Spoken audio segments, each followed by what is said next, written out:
Ну-ка, сиди-ка, стекает бедной кровью. Сика, иди сюда. Иди сюда. Здравствуйте, друзья!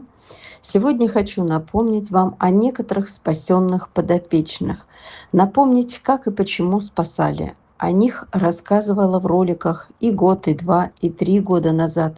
Когда рассказывала их истории о их спасении, они были на слуху. Показывали, как они были спасены, как вывозились, как появились на моем кураторстве. А потом, конечно же, они забываются. И видите вы их только в массовке. А ведь они находятся у нас всегда в пиаре. Но найти им дом за гранью возможного в наше время. И вот сейчас у них появился наконец-то шанс обрести семью.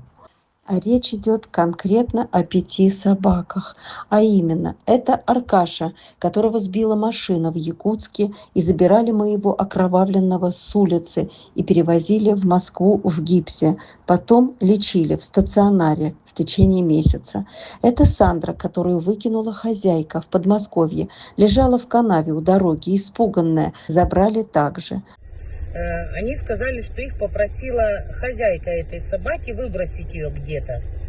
Ну, хорошо, что они ее не убили, а просто выбросили.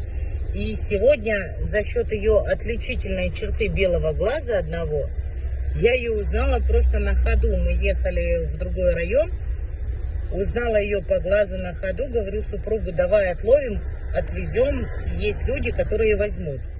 Это Валдай, приехавший из Бурятии в числе 12 собак 1,5 года назад, активный кудрявый черный кобелек. Это Кнопа, спасенная щенком в Якутске этой зимой, никому не нужная, уже выросла из щенячества.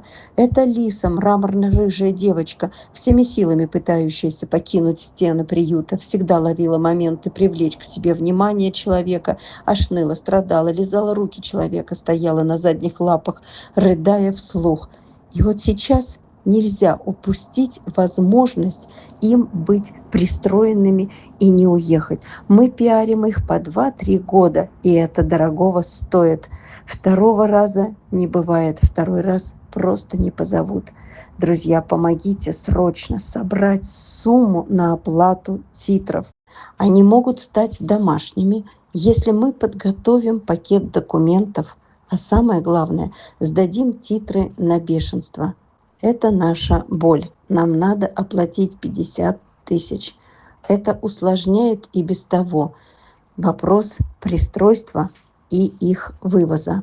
Собак много у нас, и всех их содержать и кормить, но не на что. Они должны жить в семьях, а не в платных вольерах по передержкам. Пожалуйста, помогите. Давайте оперативно вместе соберем им на пакет документов. Я вас очень прошу.